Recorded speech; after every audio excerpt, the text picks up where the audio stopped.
7 years ago, Marcus and I had a shotgun wedding. Only after we married did I discover he was completely obsessed with his sister, dedicating all his attention to Scarlett, who was depressed after a breakup. For his beloved sister, he abandoned Leo and me repeatedly, treating our home like a hotel he could just come and go from. The day Leo had his accident, Marcus was with Scarlett trying on wedding dresses.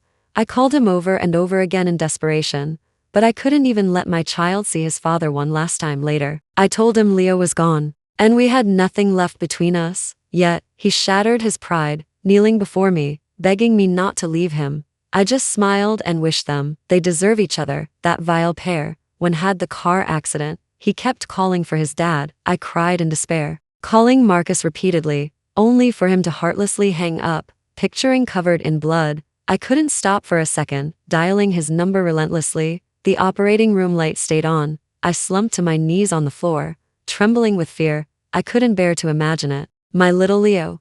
He must have been in so much pain. I don't know how many calls I made. My hands shook. My phone dropped to the floor again and again, but it'd pick it up and keep dialing, until finally, it showed his phone was off. My tears fell onto the shattered phone screen. As if mocking the absurdity of my situation, Leo's life ended today, on what was supposed to be his 7th birthday.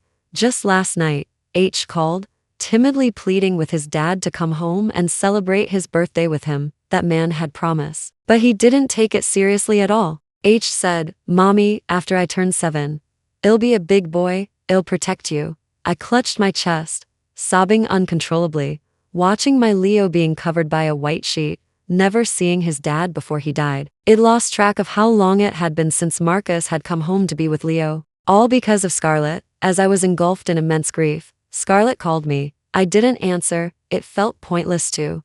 I blocked all their contact numbers and, like a zombie, handled Leo's funeral arrangements alone. It was a blessing my mother had passed away recently. Otherwise, if she knew her cherished grandson, her greatest concern, had suffered this fate, she would have cried her eyes blind. I lay prostrate on Leo's cold gravestone, feeling as though he had taken all my hope with him. It felt as if I was utterly alone in this cold, heartless world, dragging my numb body home to pack. It was the 3rd day since Leo's accident. I cleared out the home we had built together. Every little thing holding memories of our family of 3. When we first got together, Marcus and I were striving in new city, renting a tiny apartment with a makeshift bed. Back then, Marcus would meticulously calculate our expenses every night, being as careful with money as could be. "Honey, look, we have a little extra this month," H say, once I hit a few more targets. "I'll move you and Leo into a bigger place." In those days, H thoughtfully massaged me, wash my feet, sympathize with my morning sickness, and feel for my suffering. Whenever I was so nauseous I couldn't eat anything, he would always half kneel before me, his face filled with remorse, expressing his worry. "Honey, we're not having any more children after this." He loved children more than anyone, and he was so good to Leo. Back then, the 3 of us would lie on our small makeshift bed, but our hearts were tightly bound together. When did things change? It seemed to be 2 years ago, when Scarlett returned from abroad. His attention never fell on me or Leo again. I took everything that belonged to me, without a trace of hesitation. This was no longer my home, an unfamiliar environment, a silent night. I curled up in the corner of the bed, clutching Leo's photo, and could no longer hold back my hoarse wails. Memories of Leo were like a wild beast, tearing my heart to shreds, spilling forth bitter anguish. With nowhere to vent my pain, I called Marcus, but 1 call, 2 calls, even 3, he didn't answer a single one. Finally, he texted me, "Grace, are you ever going to stop bothering me? I'm with Scarlett, trying on wedding dresses. She's finally getting back on her feet. Can you please stop causing trouble?" I clearly typed a heartbreaking message. "Leo had an accident," he replied. "I really don't understand you anymore. All these years, you've only known how to scheme, using Leo over and over. He's so young. How can you be so cruel? Stop bothering me." I looked at Leo's smiling face in the photo. Heartbroken using? He was right. Leo missed his dad, so I called him, pleading with him not to ignore Leo. At first, he would come back, but after too many times, he decided it was just my manipulation. Eventually, Leo became so timid around him, always afraid H get angry. Sometimes, Leo would cry alone in his bed. My heart ached like a knife twisting inside.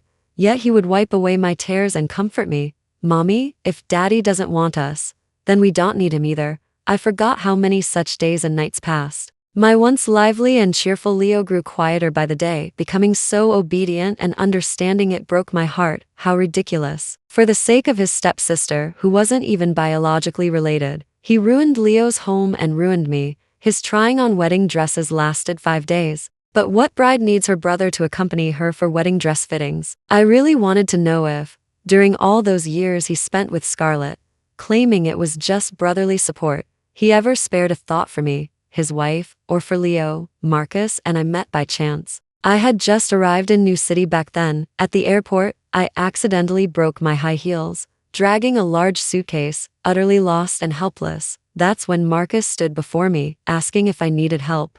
Marcus had such a pure smile. He looked like the quintessential sunny, outgoing young man. Just that one glance filled me with an unexpected flutter. He helped me that time, and I quietly kept him in my thoughts. He wouldn't give me his contact information, simply saying it was no trouble at all. Later, I accidentally discovered that my magazine publisher had connections to his firm. The occasional work exchanges became my happiest moments because I could see Marcus then. And using work as an excuse, I got his contact information. I asked him out many times for dinner, movies, even walks and hikes, but he never agreed. I inquired everywhere but found no one he liked, only learning that he had a sister, a very, very close sister later. Just as I was about to give up, Marcus unexpectedly invited me for a drink. I was so excited I nearly danced, shy for a long time, and even took time off work to dress up beautifully for the date. But that day, he seemed distracted, just steadily drinking in silence. He barely said a few words to me. Afterward, I took him back to his place, cared for him attentively, and spent the night sleeping uncomfortably in the living room. Yet, seeing him so close, my heart couldn't stop pounding. Marcus was the first man I'd ever truly liked. After that night, he was the one who suggested we become a couple. I stood stunned. He repeated, "Grace, let's be together." When we were dating, we were truly happy. Marcus was tall, handsome, and considerate. When he waited for me outside our magazine publisher after work, I was the envy of my colleagues. We traveled together, ate delicious food, played games, and eventually moved in together. For those 4 years before marriage, I felt like the happiest woman in the world. Even after Leo came along, I felt incredibly lucky. A well-behaved son and a truly loving husband. But after Scarlett returned, everything changed. Marcus had never loved me, not truly, not from the beginning. I overestimated myself, thinking I was his true love, only to become a mere distraction, a consumable item to pass his long, boring days. In his eyes, my crying was wrong, my silence was wrong, perhaps even my death would be wrong. All his favoritism had long been given to Scarlett. I just refused to accept that fact. Before, as if possessed, I opened Scarlett's Instagram page, her daily life, my lips trembling. I scrolled through. Just an hour ago, Scarlett had posted a photo of a hotel room, a man in a bathrobe, whose back view I recognized intimately. There were also photos of them on a grassy field, and seagulls from their travels. The caption read, "Stumbling through life for over a decade, always someone by my side to see the sights." Was this his so-called wedding dress fitting? He didn't lie to me. He certainly tried it on. There was a photo of Scarlett in a wedding dress, turning her head to smile, revealing her canine teeth as she looked at Marcus, in his suit. He looked dazzling, like a groom. I suddenly remembered Leo's 6th birthday. Marcus, who was supposed to be celebrating with us at home, saw it was raining outside, grabbed his jacket, and left without a word. That was the first time I called out to him, though I'd known countless times that he was worried Scarlett was afraid of rainy nights and wanted to go be with her. "You can't go, Marcus. She's not a child anymore. It's Leo's birthday today. I won't let you go anywhere." Rage made me frantic.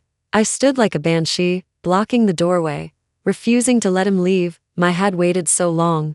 The candles hadn't even been blown out. I wouldn't let him leave. "Grace, get out of my way. Are you ever going to stop being so annoying? Can't you be a little more sensible?" He had completely lost his patience with me and roared. My tears fell uncontrollably in that instant. "Even if she were on her deathbed tonight, I wouldn't let you go." I stubbornly blocked his path, heartbroken and defiant. "She's my sister. You're being utterly unreasonable." He tried to shove me aside, but I wouldn't budge, clinging to him. Sister? Would a sister's lipstick stain get on your clothes, Marcus? You two are truly disgusting. Enraged, he viciously slapped me, then slammed the door and left, even as Leo kept crying out beside me, Daddy, don't go. Daddy, please don't leave Mommy and me. He heard it, but he still walked away without a care. Leo and I had gradually become insignificant to him. I could no longer hold back. I hugged Leo and burst into uncontrollable sobs, a pain spreading from my heart throughout my body, almost suffocating me. Leo, my Leo. At that moment, I grieved for Leo, and for myself. For his 6th birthday, Leo had waited 2 months for his dad, only for him to abandon us to go see his so-called sister because of the rain. Mommy, Daddy doesn't love us anymore, does he? Leo's crying made me even more desperate. I trembled with pain. He was so sensitive, so young, yet Marcus was so cruel. Since returned, he had never once spent time with Leo. Even if he did, be called away midway by Scarlett's phone calls, when was hospitalized with a fever. Crying for his dad, I called Marcus. He merely gave a dismissive, impatient response. You're an adult. Can't you stop giving Leo whatever he wants? Scarlett isn't feeling well. I'm worried about her being alone, so I'm with her for her checkup. From the other end of the line, I even heard Scarlett's voice, tinged with a slight smile. That's right, Grace. Don't blame Marcus. Hearing her falsely sweet, whiny voice, I was so furious I hung up the phone. I'll never forget Leo's face, streaked with tears, yet he thoughtfully wiped away my own. Mommy, Daddy doesn't love us anymore, does he? It's okay, Mommy, don't cry.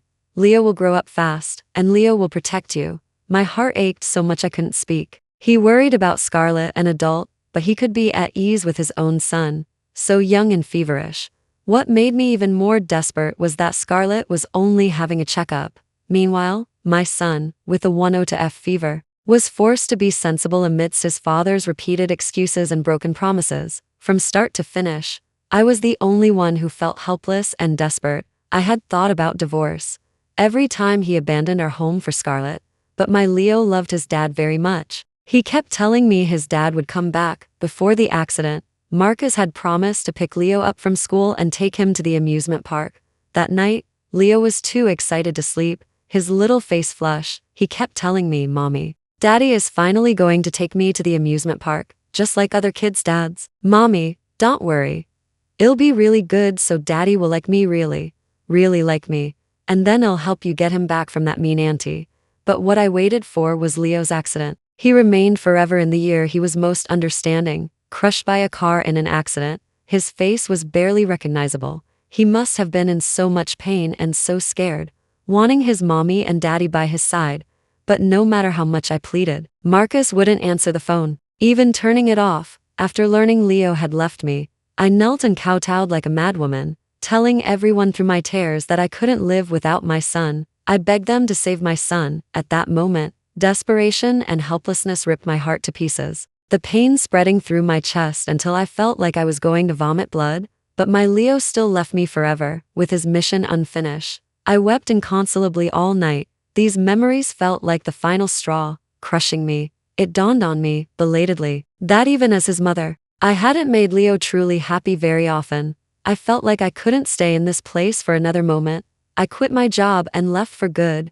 I didn't tell Marcus about Leo's accident again. He wouldn't believe it anyway. I sent him the divorce papers. Marcus, let's get a divorce. May you two deserve each other. That vile pair. While waiting at the airport, for the first time, he sent me numerous messages. Didn't I explain everything to you? What are you still stirring up trouble about? She's my sister. Why are you so set on divorce? She's finally moving on from her breakup and getting married. What's wrong with me accompanying her to try on wedding dresses and taking some pre-wedding photos? When did you become so aggressive? You'd better change that awful temper of yours. No one but me can put up with you. Don't spoil my Leo. I felt disoriented. Silently, I pulled out my SIM card and threw it into the trash can. I couldn't remember why I had fallen in love with Marcus, or why I agreed to marry him. Everyone thought I was so lucky, with Marcus loving me wholeheartedly, and a son who was obedient and sensible. I had always believed Marcus truly loved me, but in that moment, I suddenly became sober. All those self-deceiving memories of the past seemed to materialize, mocking me. My heart ached, making me dizzy and lightheaded. I regretted it all. Regretted being so blind back then, regretted that I couldn't even keep Leo. When I arrived at Riverbend, I found countless messages. Marcus, whom it forgotten to block, had sent over 99 plus texts. I opened Sarah's chat, intending to tell her I was safe, but unexpectedly saw her message saying that Leo's death might not have been an accident. I rushed back immediately. I wouldn't let any possibility go unchecked. After much back and forth, I met with Sarah. Her face was grim. She showed me a photo. Grace, look.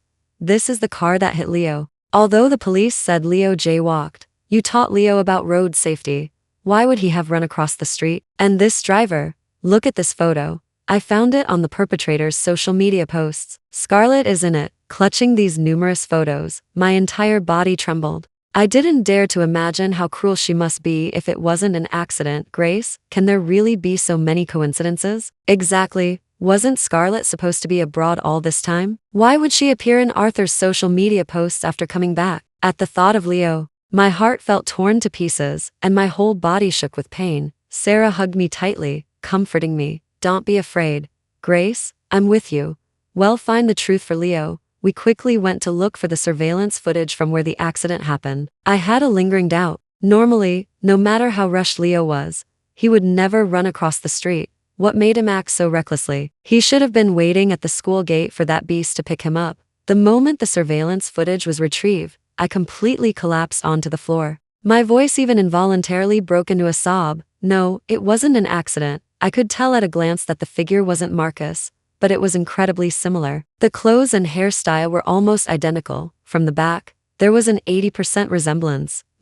How could he have known the difference? He must have been so happy then, thinking his dad was waiting for him, so he rushed headlong towards his beloved father, only to be hit by a delivery van, and even run over. The police had called it an accident. When that middle-aged man knelt before me, weeping profusely, he was so helpless and guilt-ridden, saying he was in a hurry to make a delivery and never expected a child to run out. He pulled out old, tattered dollars from his pocket to offer as compensation. At that time, all I could see was Leo's death. Only now did I realize it wasn't an accident at all. Could there truly be so many coincidences in the world? I wept in desperate regret, wishing I had filed for divorce and left decisively when Scarlett first returned. I would still be alive. Why? Why take adult disputes and retaliate against a child? I never once wronged Scarlett. She just suddenly appeared, posing as his sister, repeatedly disrupting my family like a mistress. And my Leo, so obedient and sensible.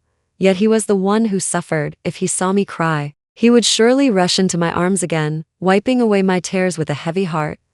Comfort me, saying, Mommy, don't cry, it'll stay with you forever. But now, there's nothing left. Mai is gone and continues to brazenly monopolize his dad, flaunting their relationship on Instagram. Evan's death was a result of her revenge. How could she be so ruthless? I cried all night, and hatred gradually replaced the pain in my chest. I won't let them get away with this. Why should they have an easy life? Checking. I learned Scarlett was returning today, so I eagerly ambushed her at the airport. Unsurprisingly, I saw Marcus approaching, pulling a suitcase with one hand and holding that wretch's hand with the other. When he saw me, he looked surprised and instinctively let go of Scarlett's hand. I walked out with a sneer. Before I could utter a word, I slapped her with all my might. Scarlett immediately cried out, Grace, how have I offended you? Scarlett immediately had red-rimmed eyes, tears streaming down her face as if they were free. Her fragile, manipulative, pitiful appearance made the bystanders at the airport stop and stare, with many whispering about me. Why is that woman acting like a shrew? Just hitting people like that, right? Look how frail that young lady is. How could she have offended her? And she called her Grace? It's obvious the wicked sister-in-law doesn't get along with Scarlett.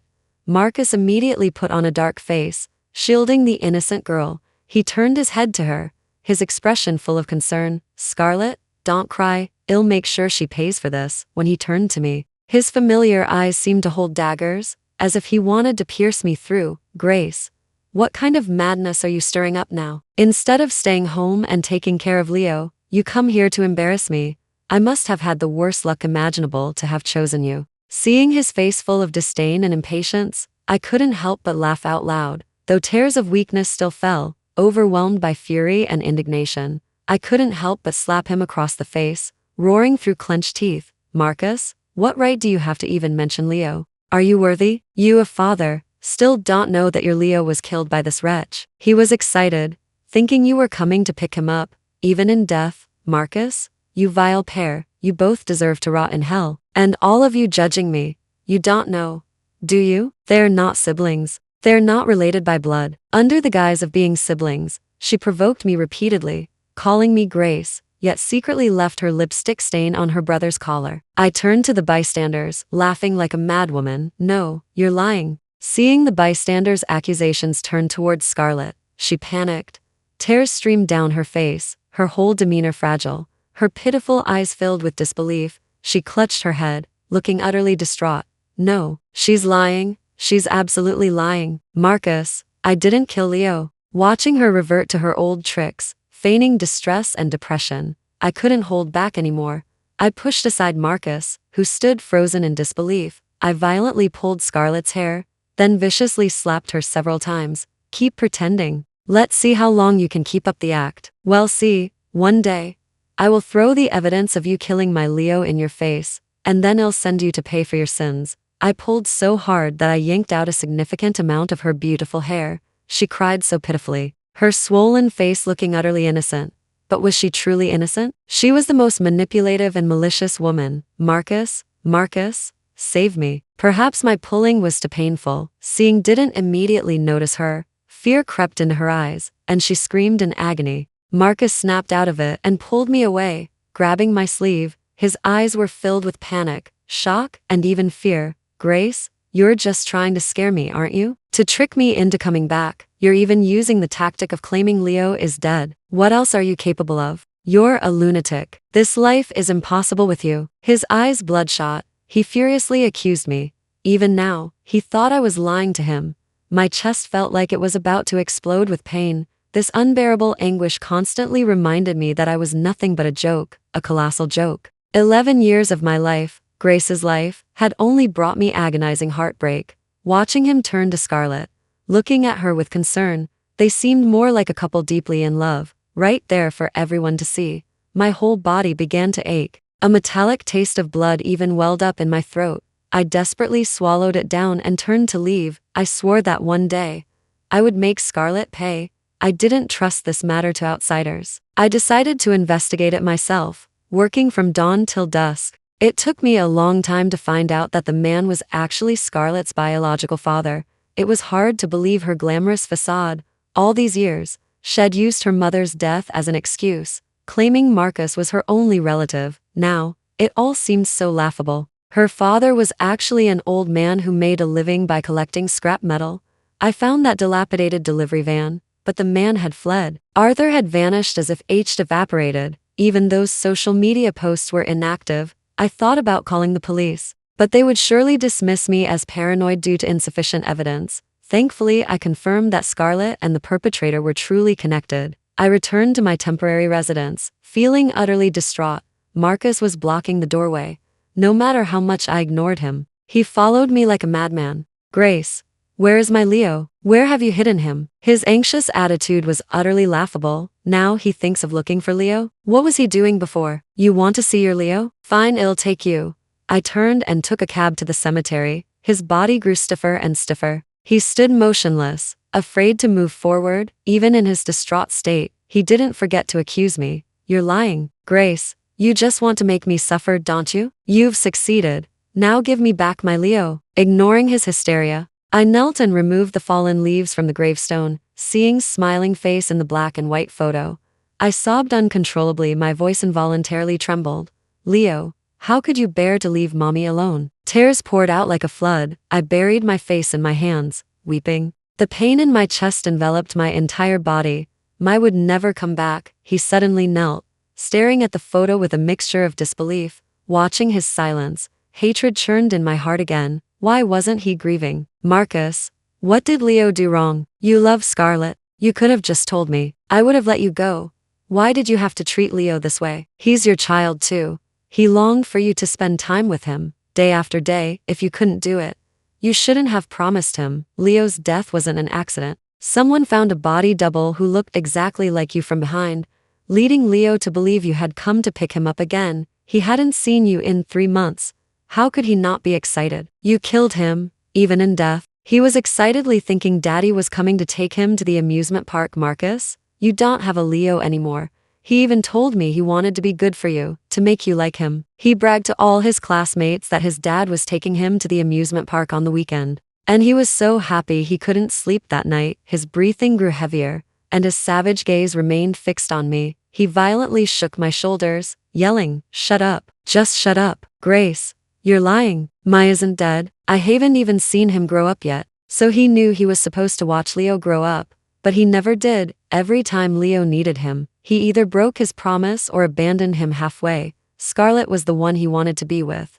Every time, there was a different excuse. Last time, you promised Leo you'd take him horseback riding. He waited for 3 months, and you didn't even show up. That day, Scarlett made a video call to Leo, telling him not to wait anymore. You were with her, getting her nails done, and then having dinner with her. You were so busy. Busy with work, busy loving Scarlett. After waiting over and over again, Leo said Daddy didn't love him anymore. Even a child knew that. His face twisted in agony. He pleaded with me to stop. Was he feeling guilty? But it was too late. He knew Leo loved him, and that Leo was waiting for him. Leo's whole heart was for him. But what did Marcus do? He disappointed the child, making him cry. Time and again, it wasn't just him who was hurting. It was me too. My heart felt as if it were being squeezed tighter and tighter in someone's hand. Aching uncontrollably. Marcus, sign the divorce papers. I won't let Scarlett get away with this. Suppressing the intense pain, I stood up, ignoring Marcus, who was collapsed in front of the gravestone, weeping profusely, and turned to leave. I still had things to do. The person I hired would soon find that man's whereabouts. In my ears, Marcus's anguished voice seemed to echo. Leo, Daddy's back. Leo, Daddy won't go anywhere ever again. I'll stay with you forever, okay? I dragged my weary body away, whether he was in agony or had a sudden realization. It had nothing to do with me. I never got to see him, not once. I spent a lot of money hiring people to investigate that man's whereabouts. Being alone was the most painful. I constantly longed for Leo. I couldn't help but hold his old belongings, thinking of him. A captain figure. Its paint almost entirely chipped off. Years old, yet he couldn't bear to throw it away. Written small on it in watercolor pen were the words "from" and a detective figure, with 3 movie tickets taped to it. That was the only time Marcus ever took us to the movies. And Leo kept it carefully. Now, these 2 worn-out little toys were all that remained of his most cherished possessions. He didn't dislike toys. No, he only liked the ones Daddy bought. No matter how many I bought for him, H give them away to his classmates. I once heard him tell a classmate, "Mommy's always here, so you can have all these toys, but only gave me 2. If I give them to you, I won't have any left." And another thing was his most treasured captain card, small, which he proudly carried everywhere. During the severe flu season outbreak, when fever medicine was unavailable, he traded it with a classmate for 3 masks and a small bottle of fever reducer.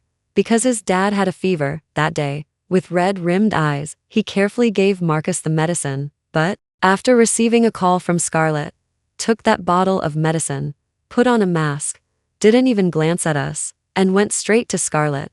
The outbreak was severe at that time. During the quarantine, it was just Leo and me. He was protecting someone else. That day, Leo cried for a long time, hugging his captain figure, sobbing so sadly, "Mommy, Daddy doesn't love us anymore." I held him then, my heart utterly shattered. I didn't know how to comfort him, feeling so useless.